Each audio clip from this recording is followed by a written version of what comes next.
5 aturan dasar kekayaan harus kamu patuhi, kalau mau jadi sultan kaya raya. Menjadi orang tajir bak sultan kaya raya tentu diidamkan oleh setiap insan.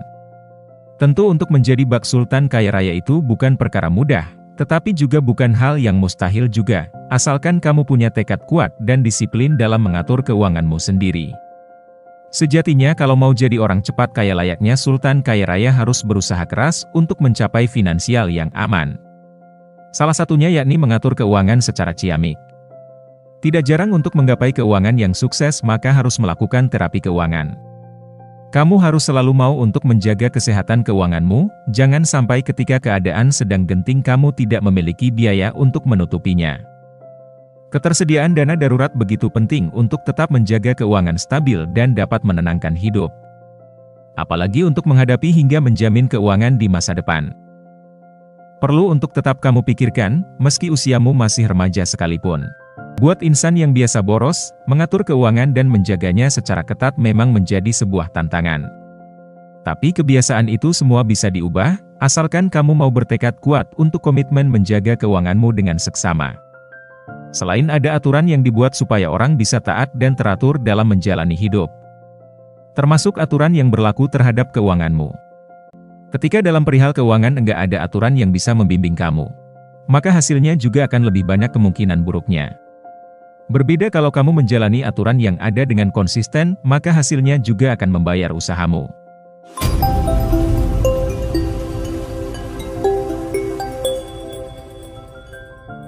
Nomor 1. Kamu harus membuat uang yang bekerja untuk kamu. Jangan kamu terus yang bekerja untuk uang. Investasikan uang kamu sejak dini di banyak aset. Orang-orang seperti Bill Gates dan Warren Buffett, selain aktif dalam dunia filantropis juga rajin investasi dalam membeli dan membaca buku. Uang bukanlah hal utama untuk diwariskan, karena harganya tergantung dari bagaimana kamu meraihnya. Karena orang kaya itu pasti tidak cuma punya satu keran penghasilan. Mereka punya yang namanya penghasilan pasif.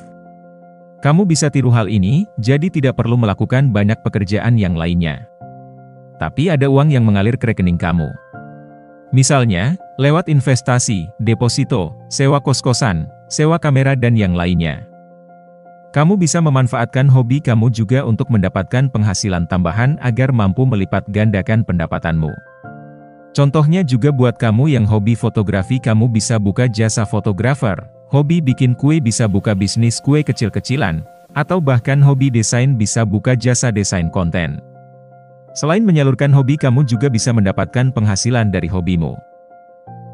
Nomor 2. Hindari utang. Orang bermental miskin biasanya akan terjebak dengan bunga dari pinjaman. Seharusnya bunga itu memberikan keuntungan untuk kamu. Kalau bisa sebelum punya utang, kamu harus memikirkan secara matang banget untuk apa utang yang akan kamu ajukan. Ngutang haruslah untuk kebutuhan penting yang memang mendesak. Ingatlah selalu tujuanmu, dengan begitu kamu akan lebih disiplin dan bijak dalam menggunakan uangmu. Jangan sampai deh kamu ngutang demi untuk memaksakan diri mengikuti gaya hidup orang lain agar dipandang. Buang gengsimu, kamu harus bisa bijak mengeluarkan uangmu untuk gaya hidupmu. Sesuaikanlah gaya hidupmu dengan penghasilanmu. Nomor 3. Jangan berekspektasi bisa langsung cepat kaya dari investasi. Investasi itu perlu, tapi ada prosesnya dan itu tidak pernah tetap. Kamu harus punya pendapatan pasti juga seperti gaji atau dari berbisnis. Jadi jangan sampai kamu menghamburkan uang karena pede gajimu udah tinggi maupun bisnismu masih laris manis. Karena disadari atau nggak hati-hati itu malah akan menjadi kebiasaan. Nantinya malah bisa bikin ambiar keuanganmu di masa depan. Investasi memang penting untuk membangun kekayaan jangka panjang, tetapi hasilnya tidak instan.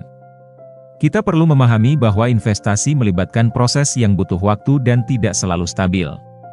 Selain berinvestasi, memiliki sumber pendapatan pasti seperti gaji atau pendapatan dari bisnis juga krusial. Mengelola uang dengan hati-hati penting untuk mencegah kebiasaan yang bisa merugikan keuangan di masa depan. Jadi, bijaklah dalam mengatur keuangan agar bisa meraih kestabilan finansial jangka panjang. Hal lain yang perlu diperhatikan adalah diversifikasi investasi. Jangan menaruh semua uang di satu jenis investasi saja. Diversifikasi dapat mengurangi risiko kerugian dan membantu menyeimbangkan portofolio. Selain itu, penting untuk terus belajar dan mengikuti perkembangan pasar agar bisa membuat keputusan yang lebih tepat. Penting juga untuk memiliki dana darurat yang mencukupi. Dana darurat bisa digunakan untuk menghadapi situasi tak terduga seperti kehilangan pekerjaan atau kebutuhan mendesak lainnya, sehingga investasi kita tidak terganggu. Terakhir, tetaplah disiplin dalam menyisihkan sebagian pendapatan untuk investasi dan menabung. Buatlah anggaran keuangan dan patuhi rencana tersebut. Dengan pendekatan yang terencana dan disiplin, tujuan keuangan jangka panjang akan lebih mudah tercapai. Nomor 4. Investasikan diri kamu. Kamu harus terus meningkatkan pengetahuan dan skill yang berguna untuk dirimu sendiri di masa depan. Kamu bisa ikut pelatihan atau sharing dengan orang sukses. Selain itu, kamu bisa ikut seminar atau membaca buku. Tanpa pengetahuan, kamu bisa saja terjebak dalam fase stagnan atau mentok tanpa adanya solusi yang bisa kamu pikirkan. Karena mendongkrak kemampuan diri, tentu untuk masa depan kamu juga. Semakin kamu update kemampuan yang kamu miliki, maka akan semakin hebat juga kamu di masa depan. Bukan tidak mungkin kan kamu bisa jadi sultan kaya raya dan sukses nantinya. Investasikan diri kamu dengan cara yang tepat juga berarti kamu harus bijak dalam memilih jenis pelatihan atau kursus yang diikuti. Pilihlah yang benar-benar relevan dengan tujuan dan kebutuhanmu. Jangan ragu untuk mengeksplorasi berbagai bidang yang bisa menunjang karir atau bisnismu. Selain itu, jaringan atau networking juga merupakan investasi yang tak kalah penting. Membangun hubungan dengan orang-orang yang memiliki visi dan tujuan yang sama, atau bahkan dengan mereka yang sudah sukses di bidangnya, bisa membuka banyak peluang baru. Networking bisa membantumu mendapatkan informasi terbaru, saran berharga, atau bahkan kolaborasi yang menguntungkan. Selain itu, menjaga kesehatan fisik dan mental juga merupakan bentuk investasi diri yang seringkali terlupakan. Kesehatan yang baik akan memungkinkanmu untuk bekerja dengan lebih produktif dan efisien. Olahraga secara rutin, pola makan yang sehat, dan menjaga keseimbangan antara pekerjaan dan istirahat sangat penting untuk mendukung segala upaya pengembangan diri yang kamu lakukan. Ingatlah bahwa proses ini membutuhkan waktu dan kesabaran. Tidak ada hasil yang instan. Konsistensi dalam upaya pengembangan diri dan disiplin dalam mengikuti rencana yang sudah kamu buat adalah kunci keberhasilan. Dengan komitmen yang kuat, bukan tidak mungkin kamu bisa mencapai kesuksesan yang kamu impikan. Selalu percaya pada dirimu sendiri dan teruslah bergerak maju. Nomor 5. Lindungi diri kamu dari risiko kehilangan uang yang besar dengan asuransi. Jangan menganggap sepele asuransi, karena kejadian buruk di masa depan tidak ada yang akan tahu. BPJS memang bisa melindungi saat sakit dan butuh mengeluarkan biaya besar. Tapi, yang benar adalah, bahwa kamu harus bisa melindungi semua hal yang kamu rasa penting, seperti asuransi jiwa, asuransi kendaraan dan lain-lain. Jadi biar hatimu tenang, mulai sekarang pikirkan deh untuk mengalokasikan penghasilanmu untuk asuransi lain. Biar nanti tidak kelabakan kalau terjadi sesuatu yang tak terduga. Kalau cita-cita jadi sultan kaya raya terwujud, jangan pernah langgar peraturan ini. Asuransi memang menjadi salah satu alat yang penting dalam perencanaan keuangan. Dengan memiliki asuransi, kamu bisa melindungi diri dan keluargamu dari risiko finansial yang tidak terduga. Selain BPJS Kesehatan, ada beberapa jenis asuransi lain yang perlu dipertimbangkan untuk perlindungan yang lebih menyeluruh. Pertama, asuransi jiwa, asuransi kesehatan tambahan, asuransi kendaraan, asuransi properti. Mengalokasikan sebagian penghasilan untuk asuransi adalah bentuk tanggung jawab finansial yang akan memberikan ketenangan pikiran. Dengan perlindungan yang cukup, kamu bisa lebih fokus pada pengembangan diri dan investasi tanpa khawatir akan risiko yang bisa merusak rencana keuanganmu.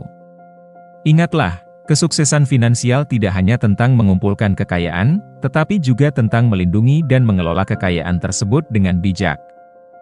Dengan demikian, jalan menuju cita-citamu untuk menjadi sultan kaya raya akan lebih aman dan terjamin. Dalam upaya menuju kebebasan finansial, milenial perlu mengubah pandangan mereka tentang kekayaan dan keuangan. Hal ini melibatkan perubahan pola pikir, kebiasaan menabung, menghindari utang yang tidak perlu, dan mengelola utang dengan bijak. Komunikasi proaktif dengan kreditur juga penting untuk mengatasi kesulitan keuangan. Yang tak kalah penting, hindari godaan simbol status palsu dan fokus pada pengelolaan keuangan yang bijak. Dengan mengikuti aturan-aturan sederhana ini, kita dapat mendekati tujuan finansial kita dan membangun masa depan yang lebih stabil. Dengan mengadopsi pandangan dan tindakan ini, milenial dapat melangkah menuju kekayaan dan mencapai kebebasan finansial. Ingatlah bahwa kesuksesan finansial tidak hanya tentang berapa banyak uang yang kita hasilkan, tetapi bagaimana kita mengelolanya. Kita semua memiliki potensi untuk mencapai kekayaan jika kita mengambil langkah-langkah yang benar.